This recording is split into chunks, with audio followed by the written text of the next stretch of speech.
Bueno, buenas tardes. Primero, pues aquí han pasado muchas cosas y van a seguir pasando, ¿no?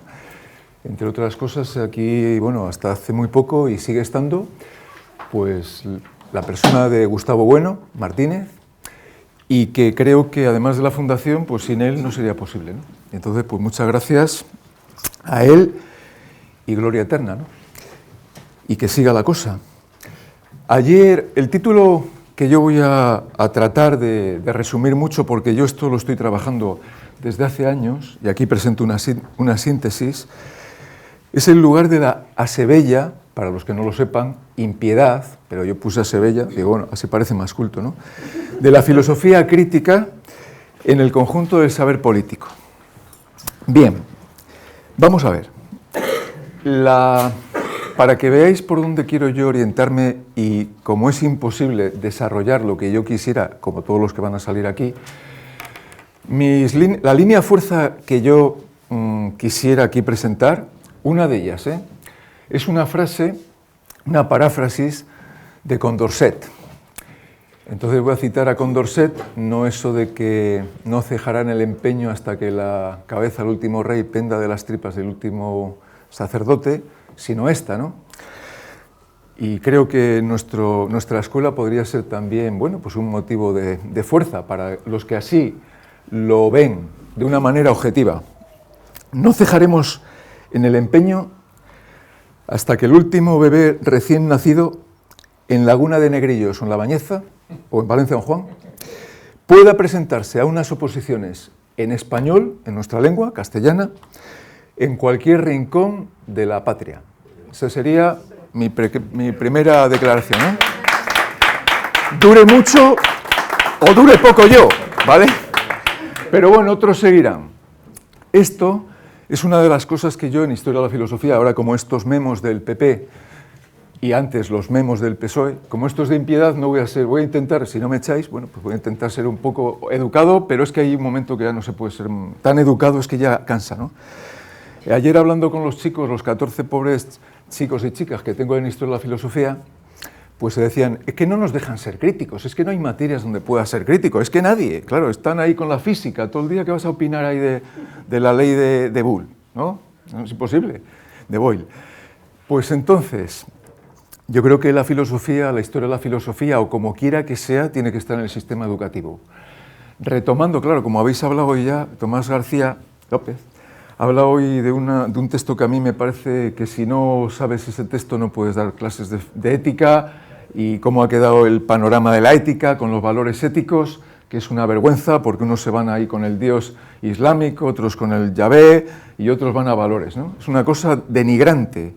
Yo le he mandado al señor consejero de Castilla y León, Fernando Rey, una carta y encima me ha contestado ahí en esos sobres que mandan súper caros y tal, y un colectivo de profesores bastante poco motivados, porque yo creo que el funcionariado, si está bien alimentado, no hay problema, La cosa, yo creo que es imposible que si no te encuentras con Aristóteles hecho carne o con Gustavo Bueno, en este caso, es imposible que te cambien la vida. Es decir, yo creo que es imposible. Tú sigues dando clases de filosofía. Yo cuando empecé, pues habías estudiado psicología, la carrera, y luego te metes en filosofía, porque ha habido ya un encuentro con Bueno, ¿no? Y entonces es imposible. Tú sigues dando ahí la doxografía y es que no encaja nada. Empiezas a hablar de Kant y es verdad también de los años, ¿no? No es lo mismo cuando uno empieza ahí de pardillín, perdonadme si hay alguno demasiado joven, que dice, joder, es que es imposible. Yo creo que eso es hegeliano. Tienes que vivir y sufrir mucho y ver lo que hay, ¿no? En la patria y en la matria. Entonces, pues es así. Y te vas dando cuenta en el conflicto con los alumnos de lo que se están perdiendo, ¿no? Y de lo que se están perdiendo cuando lo hubo, historia de la filosofía obligatoria, y de cuando es optativa, porque los que están a lo mejor no están como tendríamos que estar, ¿no? Porque yo creo que la filosofía ni siquiera es una, como sabemos, pero no es una cosa sencillita. Desde luego que si no planteas desde un sistema de ideas una doctrina, un saber manejarse en el mundo, es imposible, porque es que patalea todo, ¿no? Todo se tambalea. Bien, eso como una pequeña introducción, ¿no? Vamos a ver, el lugar de la impiedad en la filosofía crítica en el conjunto del saber político. Yo voy a distinguir dos momentos. Así a vuela pluma, espontáneamente, lo he pensado estos días, y bueno, siempre creo que tiene cierta posibilidad de introducirlo, ¿no? Una cosa es la impiedad y otra cosa es la destrucción. Para destruir, filosóficamente, primero tiene que haber un acto de impiedad. Es decir, primero tiene que haber una conciencia crítica que empieza a decir como Sócrates o Anaxágoras o Aristóteles ciertas cosas en contra de lo establecido. Y una de las conferencias, que aquí voy a citar una frase de Gustavo Bueno, es pues donde yo creo que se puede ver la tarea de la filosofía, no de destruir por destruir, sino de destruir para construir otra cosa, ¿no? En la primera hora, en el minuto 8, voy a leer aquí una frase que, bueno, viendo los vídeos, bueno, la verdad es que una pena que don Gustavo nos haya dejado, pero también es una alegría que tengamos los vídeos de YouTube. Yo siempre, vamos, esto hay que decírselo a México y a todos, que seguro que lo compartiréis, además de la estética, de la diversión intelectual que supone escuchar y aprender de Gustavo Bueno, yo jamás he tenido un deleite como él, es decir, como estando con él, en casa, etc. Lo digo porque muchas veces, pues que si Woody Allen y no sé qué, yo creo que viendo a Gustavo Bueno, ahí tenía yo todo. Vamos, no es que lo haya perdido, porque sigue, y sigue además en los discípulos, cosa que es de agradecer, ¿no? Esta es la cita que voy a resumir, y es la siguiente, ¿no? Dice, estamos envueltos en ideologías completamente erróneas que hay que demoler, y entonces la filosofía no tiene verdades, no tiene un acervo de verdades. Claro, si esto lo dejas pasar, pues no reparas, ¿no? Hay que mirar las ideologías ambiente en las que estamos. Y entonces, bueno, aparte de que hay muchas, esto lleva un trabajo considerable. Lleva un trabajo considerable porque yo, estando en Valladolid, estaba allí en primero de filosofía, en segundo, y tuvimos un congreso de bioética, y apareció un personaje de una talla, vamos, muy conocido en Estados Unidos. En España publicó el yo y el cerebro y el yo, José María Rodríguez Delgado. Y el otro día, leyendo Opus Minor, que en la traducción pone Opus Minor, lo cita Gonzalo Puente Ojea. Y también creo que está en esta sintonía, porque él, como sabéis, con José Manuel, creo que es, Rodríguez Delgado, trabajaba con toros y a distancia podía hacer del toro más bravo, dejarle totalmente planchado, ¿no? Porque lo anulaba, las zonas de agresividad. Eso lo hizo en las plazas de España, y aparecen fotos en sus libros, El control físico de la mente, entre otros. Y dice esta frase que también pues, es muy interesante, recogida por Puente Ojea, Dice, a los niños chicos, casi recuerda a Platón, ¿no? A los niños chicos se les dan papillas alimenticias sin preguntarles lo que quieren, ya que no tienen conocimiento suficiente ni pueden expresar sus preferencias.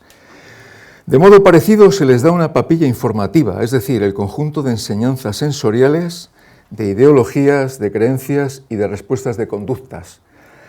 A la temprana edad de meses, el cerebro está todavía en formación y la implantación ideológica se realiza sin el conocimiento y sin el consentimiento de los interesados, lo que supone un tremendo determinismo para el pensamiento y para el comportamiento individual. Desde una postura física, biológica, podríamos decir que es un determinismo, pero es cierto que también está la educación. Quien no crea mucho en la libertad lo podemos ver en la ontología procesual en España, ¿no? Desde que nos metían ahí en los colegios religiosos, el colegio, me mandaron mis padres a un colegio donde no era de curas, pero era peor, de tal manera que yo conocía a dominicos y me liberé más en los dominicos que en un colegio con el cura que te iba metiendo unos rollos totalmente asquerosos de todo, de conducta sexual, la masturbación, todo estaba hecho el pobre hombre un lío, ¿no? Pero bueno, por lo menos nos enseñaba algo de los dogmas y los sacramentos. Vamos a ver, lo que se quiere decir aquí, antes de empezar, porque todavía no he empezado, lo que quiero decir es que esto es como el mito de la caverna. Tú estás recibiendo doctrinas y no las cuestionas. Un poco la normalización de lo que decía Michel Foucault, ¿no? Es que al final converge mucho. Otro día viendo ahí a Pedro Insua y a Tomás García, hay un constructo que a mí me parece muy pertinente, es el de las identidades fenomenológicas, no sintéticas, sino las ciencias, pues bueno, sociales. Hay por varios caminos. Aquí voy a defender también que desde el marxismo y desde el conductismo hay estudios a propósito, se llega a ciertas conexiones, no todas, es imposible, pero bueno, vamos a dejarlo ahí. Bien, decía que había primero un momento, el primer momento casi como hegeliano, aunque es una licencia poética, ¿no? Es el de la impiedad, y luego viene el de la destrucción. Si no hay impiedad, por ejemplo, si los materialistas franceses, coges a Holbach, a Lametrie, a Helvetius, a Condorcet, no hubieran estado ahí sembrando, pero además, a veces a mí me gusta mucho los ilustres franceses, excepto cuando critican pues, cosas de los españoles, pero bueno, es otra cosa. Si no hubieran estado ahí, yo creo que lo de la Revolución Francesa no hubiera tenido el mismo recorrido. De momento estaban diciendo que sagrado no había nada, estaban pulverizando la idea de Dios de una manera que no es el ateísmo esencial total, que nosotros podemos ya sacar, pero sí estaban en la onda, por lo menos, vamos, desde esa burguesía, con todas las críticas que pueda recibir. Vamos a ver. Bueno, claro, empiezas aquí a hablar. Hablando un poco de la impiedad filosófica, mi estudio que antes os decía que estaba yo haciendo motu proprio, me he topado con libros muy interesantes de psicología crítica. Cuando hemos hecho la carrera de psicología, por ejemplo, pues es todo subjetivismo total. Es todo, bueno, pues estudiar ahí los test, el cerebro, cosas de esas, ¿no? Sin embargo, hay una serie de autores muy interesantes en varias partes de Europa, algunos ya fallecidos, ¿no? Es lo que se llama la psicología crítica. Yo el otro día estuve hablando ahí telefónicamente con Marino Pérez y vamos, comentábamos algo al respecto. Psicología crítica que viene a pulverizar la disciplina burguesa de las facultades en España, porque es una reivindicación de lo social, de lo común, y un tal Jan Parker, que hace un libro, Psicología crítica contra la disciplina, contra el aburguesamiento, Holkampf, un alemán muy interesante, Carlos Pérez Soto, un profesor de física chileno que tenéis vídeos en YouTube y libros sobre Hegel, Marx, y que explica muy, vamos, pormenorizadamente a estas dos personas, a Hegel y a Marx, y otros, ¿no? Entonces, la psicología crítica es un poco, en esta disciplina concreta, pues un ejemplo de que no solo hay que hacer crítica desde la filosofía, sino de las ciencias sociales. Las ciencias sociales, bueno, son demasiado artificiosas y habría que repasarlas bastante. Vamos a ver. Parece ser, por una parte, que la filosofía es simplemente clasificar o cribar, pero también, recogiendo un poco el testigo de los filósofos que nos han precedido, también está la tarea de pulverizar, destrozar.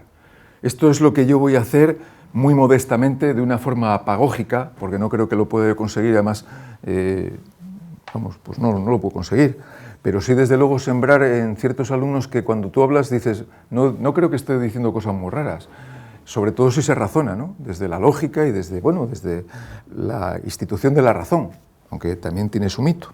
Vamos a ver, presento así sintéticamente por dónde voy. Este es el cuerpo del trabajo, ¿no? Igual que vamos a presentar 8 cartas boca arriba, vamos a decir 8 cartas boca arriba, por donde yo quisiera pues, llevar este pequeño estudio. La primera, sí me gustaría que aunque diga muchas cosas, por lo menos quedaran alguna clara. La primera carta boca arriba es esta. Vamos a ver, ¿eh?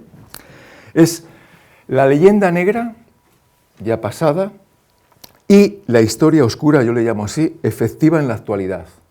Leyenda negra, Stanley Payne, próximamente Pedro Insua en las librerías, 1492 contra los fantasmas, Iván Vélez, Hernán Cortés, el mito, la leyenda negra, etcétera, ¿no? Por un lado, la crítica a toda la leyenda negra que nos viene de otros imperios, ¿no? Los ilustrados, Voltaire, Montaigne, que es desde el Renacimiento. por una parte. Pero, ojo, que estamos en el presente, y yo creo que los filósofos deben también atacar el presente, sin contemplaciones. Por historia oscura efectiva en la actualidad, si es que se pudiera hacer esa combinación sintáctica, yo quiero señalar deísticamente al presente. Cojo dos ejemplos. El primero, en esta historia oscura, el de la lengua. La lengua española, que antes ya lo comenzaba en ese primer declaración de intenciones, ¿no? Vamos a ver, cogiendo lo que ocurre en España, ya los que, bueno, pues vas envejeciendo, vas contrastando, vas por unas zonas, vas por otras. Yo recuerdo cuando estaba ahí en Medina de Pomar, tenía pues por allí pues amigos y venían muchos de Bilbao. Y había maestras, maestros, te contaban que estaban exentos de dar clase 2 años, cobrando pasta gansa de lo que llaman el País Vasco. 2 años, pasa a la Escuela Oficial de Idiomas, el EGA, Euskakaren, aquí tenemos Gaitasun Agiria, una moto, parece una moto de estas, habrá que ponerlo de moto. Una moto, tengo una giria, ¿no? El EGA, lo que se llama el EGA. Entonces, la forma de camelar a esta buena gente, claro, desde la infraestructura económica, es a golpe de cheque. Cualquier profesor o cualquier funcionario que ya está hasta las narices de los chavales, a mí si me dan 2 años para estudiar lionés, me lo pienso, me lo empiezo a pensar en un momento. Te pones ahí a leer a Hegel en lionés o al Principito, y es la leche. Claro, esto no quisiera yo que se pudiera salir de esta sala, pero no porque yo lo quiera, sino porque estamos en ello. Esto no puede pasar desapercibido. En un instituto donde yo trabajo, se presentan aquí, aparece un catalán, aparece un vasco, pero tú ya no puedes ir para allá. O te has autoexiliado es decir, que te echan, porque no existe el auto, y lo comentaba, ¿no?, por una parte Tomás. Es decir, el autoexilio no existe. Eso es que estás notando un ambiente tan aversivo que, como yo conozco profesores también en el instituto que han tenido que marchar allí por patas, esto no se puede consentir. Por mucho que diga el rey que todos somos iguales. Es más, aquí es donde se ve que no lo somos. Porque si estamos ahora reivindicando pues, el cuerpo de bomberos, los policías, los profesores, los funcionarios, todos equiparación salarial, yo prefiero la lengua, Me quite usted lo que quiera. Yo prefiero la libertad de poder decir, me voy a Barcelona. Y eso yo se lo explico a los alumnos, que están con el síndrome de Estocolmo, porque ellos creen que es su lengua. Entonces hay que comentar, es que ellos se lo creen. Es que es todo, es así, ¿no? Como que fuera algo tan sencillito. Pero bueno, el otro día, ayer mismo, les puse ahí, mirase ahí un poco el BOE, el BOP del País Vasco, y esto lo conocéis todos, la anécdota esta de un tal Pachi, os voy a traducir Francisco, Pachi López. López viene siendo López, Pachi López, ¿no? El pavo, vamos a admitir este término, provocador, ojalá estuviera aquí, hombre, pero para sacarle los colores, o si no, que lo viera en la tele, en el plasma.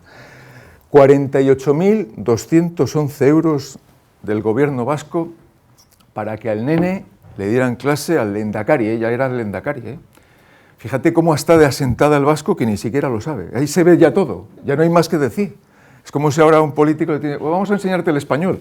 La vergüenza que tiene esto, Y sin embargo, la peña sin pudor, 48.211 euros.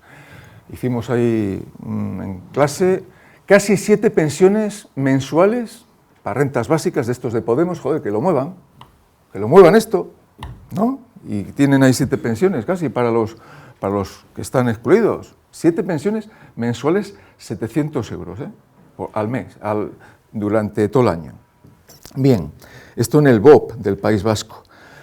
Pues se venía desplazando desde Bilbao, está nuestro querido Íñigo, Ongay, y iba a Vitoria y a darle clase aquí al socialista.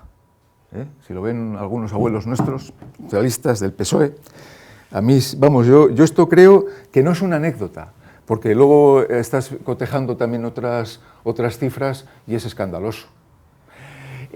Claro, yo un socialismo así no lo entiendo. Yo entiendo el socialismo de la austeridad y esto luego no puede aparecerse en las televisiones diciendo lo que dicen. Es que encima la gente, vamos, como no lo sabe o no quiere saberlo, pues traga. Y luego también lo que comentábamos antes del ega, el euskarare en este gaitasu nagiria, pues os leo también aquí en el diario.es, dice: en la actualidad los estudiantes que han cursado la mayor parte de la materia en lengua vasca durante su etapa escolar reciben convalidación con el B2, que es el escalón inferior al EGA, con lo cual no os presentéis allí, a oposiciones, no os presentéis porque teniendo el B2, es decir, habiendo perdido el tiempo, porque la mayoría sabéis que no hacen más que malentenderlo, un 37% dice que lo entiende, pues este es el tema, por una parte. Volviendo a otra de las cosas que quería decir en este apartado, dije que eran dos. Por un lado, la lengua, y por otro lado, cogemos la Constitución, ahí firmada por el Miquel Roca Junyent, creo que es el abogado así modesto de la infanta que no habla, quiere decir, infanta, mismamente en el juicio no hablo, infanta. En la Constitución, como nos decía el maestro, es que no hay por dónde agarrarla. Cuando cogemos el tema de las autonomías, que la gente hablamos ya de autonomías, porque claro, te enseñan ese lenguaje, pero luego autonomías, vamos a ver, materia de la naturaleza. Si tú dices autonomías, le estás dando ya a los que tienen la autonomía, son autónomos, ¿no? Si pudiera ser. Entonces te metes unos follones, unos embrollos verbales que luego es muy difícil salir. Si yo soy autónomo, yo no pido permiso a nadie para marcharme del país. Otra cosa es que estamos viendo que hoy la Marta Rovira ya se ha pirado, ¿no? Normal. Pero es que el autónomo hay que estudiarlo filosóficamente y creo que hay que explicarlo. ¿Y por qué decimos que el autónomo no tiene sentido? Pues hombre, vamos a poner un ejemplo que yo creo que en la pizarrina quedaría muy bien con los chavales y hay que decírselo, ¿no? Cuando la gente hablamos de automóvil, esto ya seguro que lo sabéis la mayoría y por supuesto, es cosas muy sencillas, pero nada más, a veces más didáctico que lo sencillo, ¿no? Y sobre todo estamos denunciando una cosa que parece sencilla y nos está volviendo la cabeza loca. O sea, de sencillo tiene, pero poco. El automóvil es el semoviente, es decir, algo que se mueve por sí mismo. Pero aquí parece ser que no se mueve nada por sí mismo. El automóvil, si no tienes tu carné, si no tienes su volante, sus ruedas, su motor, diésel o el que sea, eso no funciona. Y el conductor que tenga unas mínimas nociones de conducir. Entonces, ¿qué automóvil? ¿Qué es eso? Automóvil. No tiene sentido. Lo mismo con autonomías. Aquí hay un problema como idea detestable, deleznable, que hay que destruir, las autonomías. Ya no digo físicamente las instituciones, sino las autonomías. Por lo menos hay que cambiar algo, porque es que si no, no se entiende. Vamos a ver, estamos en la impiedad. Pasamos a otra carta. No os marchéis todavía, que luego viene Pedro y os va a amenizar, ¿vale? A ver, otra carta que ponemos boca arriba, así ya de una forma rápida y muy interesante desde mi punto de vista, es algo en lo que yo, bueno, pues os digo que estoy ahí metido, ¿no? Es el tema de los sueldos, los salarios, los derechos sociales. Ahora se ha puesto en boga el rollo de mismo trabajo, mismo empleo, ¿no? Lo dice hasta este de Martes y 13, que se ganaba la vida ahí haciendo, lo vi el otro día en Facebook, aparece mismo trabajo por el tema de las mujeres. Pero eso hay que analizarlo bien, porque si tú coges mismo trabajo, mismo empleo, a ver quién es el bonito que sabe decir cuál es el trabajo. Tú coges cualquier trabajador, no es lo mismo yo creo ser policía en un año que en otro, en una región que en otra, en una zona conflictiva que en otra, es decir, no hay por dónde cogerlo. Entonces, vamos a convenir, nos hacemos un poco los tontos por solidaridad, pero esto no encaja, ¿no? Aquí arremetería yo, pero bueno, como no hay nadie, una de las cosas que pasan ahora es que, bueno, como la gente está muy viciada por el fútbol, los sueldos millonarios así de sus grandes ídolos no los ponen en duda. Dices que lo generan ellos. Bueno, depende, ¿no? En qué país estés, en qué sociedad estás. En una sociedad en la que no hay cultura, no hay crítica, pues bueno, que cobre alguien 8 millones de euros o 50 millones de euros y si encima como cristiano luego hace 30.000 y le pone a un niño la boca bien o le cura un cáncer, lo que pasa es que luego detrae al fisco, a los paraísos fiscales, pues 6 millones de euros, por ejemplo, ¿no? Entonces, las proporciones, un poco como lo que dice Nietzsche, que cuando uno es rico tiene que hacer obras de caridad para que se le note menos, ¿no? Es una forma de, bueno, de barnizarse, ¿no?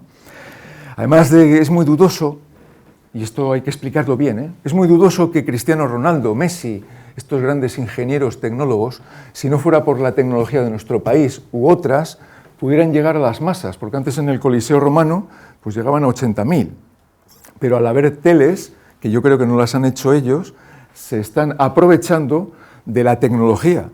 Es decir, que tú en el bar puedes estar viendo a Messi, pero es muy cuestionable que si no hay otras ofertas, pues se pueda mantener esos sueldos. Pero bueno, es cuestionable, ¿eh? Yo lo digo apagógicamente, y si me reñís lo retiro, ¿eh? Tampoco tengo yo, es como Groucho Marx, ¿eh?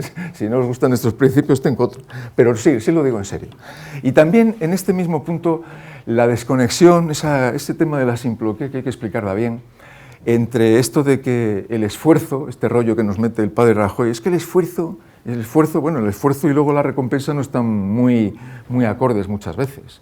De hecho, lo vemos en muchísima gente que a lo mejor tiene, bueno, pues unas circunstancias en las cuales pues no puede destacar, pero no por nada, sino por el mismo determinismo de las contingencias. Es imposible. Entonces yo creo que hay que, por lo menos se puede decir, ¿no? Se puede criticar. Está claro que cuando alguien tiene un valor del refuerzo, cuando alguien está muy reforzado, no actúa lo mismo que cuando a alguien no se le pone la cámara todo el día.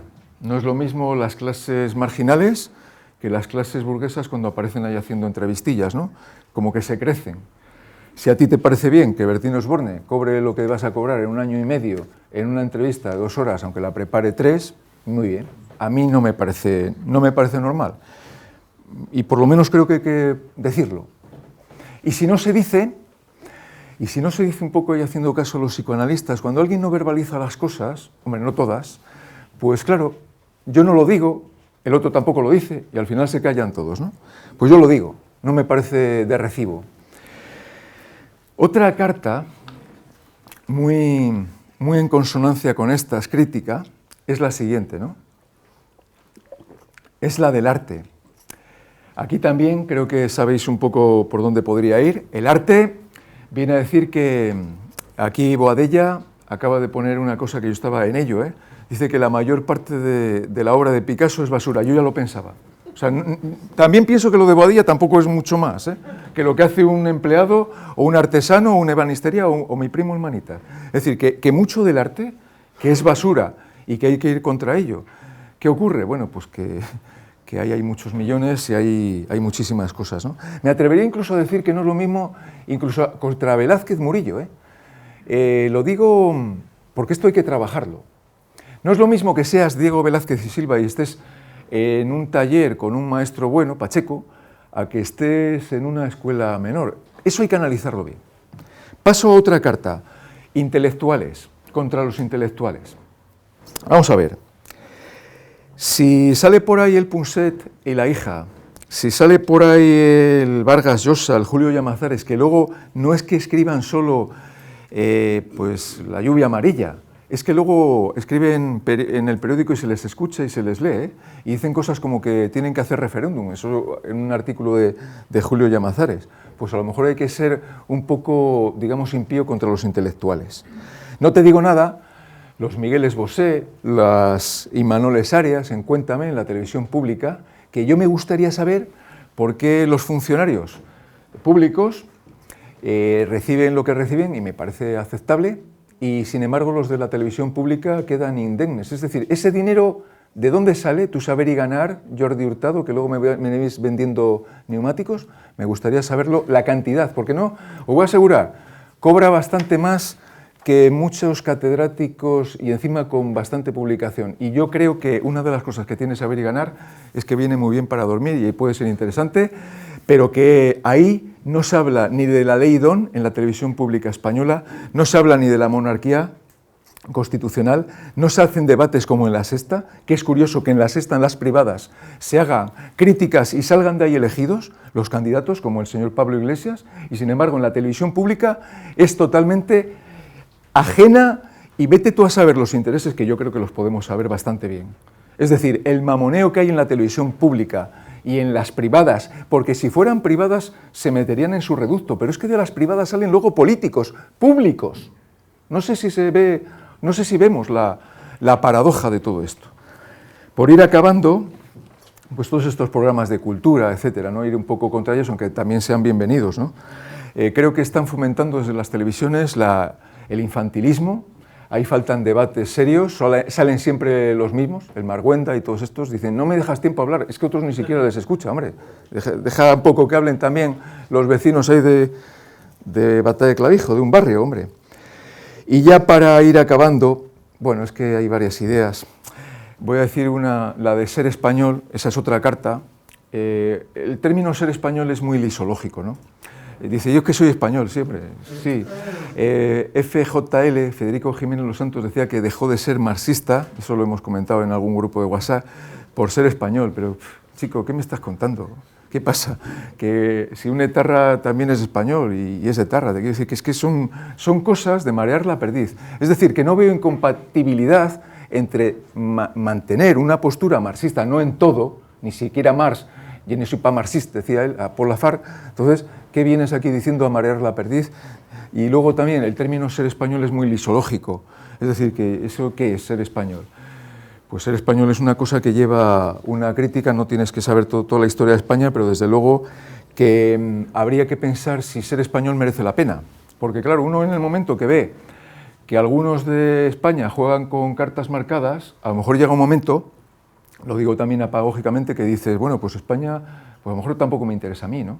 Llega un momento, ¿no?, que los sujetos pues pueden llegar a decir que sea español otro, porque no redunda en el beneficio común, y entonces esto hay que espabilar.